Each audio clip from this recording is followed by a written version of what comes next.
విదేశీ విరాళాలు స్వదేశం మీద ఎంత ఇంపార్టెంట్ చూపెడతాయి, ఎంత వ్యవహారం నడిపిస్తాయి అన్నటువంటిది కాంగ్రెస్‌కేం తెలియంది గాదు. మన్మోహన్ సింగ్ టైంలోనే తీసుకొచ్చారు విదేశీ విరాళాల నియంత్రణ విధానం అన్నటువంటి.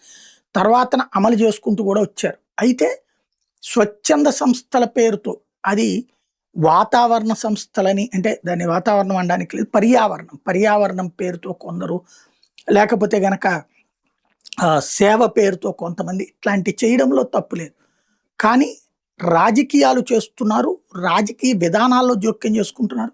మత మార్పిడులు చేస్తున్నారు. దేశ వ్యతిరేక దేశ అభివృద్ధిని ఆ పేరుతో అడ్డుకుంటున్నాడు. For example Andaman Nicobar island. అక్కడ చెట్లు కొన్ని తీస్తారు. అదే సందర్భంలో చెట్లు ఇంకో చోట పెడతారు. కానీ అక్కడ మనకి నేవీ బేస్ కావాలి. అదొక డెవలప్ చేయాలనుకుంటాం. చేయడానికి వీల్లేదు అంటారు. అట్లాగా ఇక్కడ ఈ దేశంలో అడ్డుకునే కుట్రలు జరుగుతున్నాయి. ఆ కుట్రల్ని గురించి కాంగ్రెస్‌కి తెలుసు. కాకపోతే ఏంటంటే వాళ్ళ వెనకాల ఉన్నవాళ్ళు రాహుల్ గాంధీతో కాంటాక్ట్‌లో ఉంటారు. Soros batch. కాబట్టి ఇప్పుడు ఎఫ్‌సీఆర్ఏ బిల్లుని కాంగ్రెస్ పార్టీ వ్యతిరేకిస్తూ మిగతా పార్టీలను కూడా కలిపి గొడవ చేయడానికి సిద్ధపడుతోంది.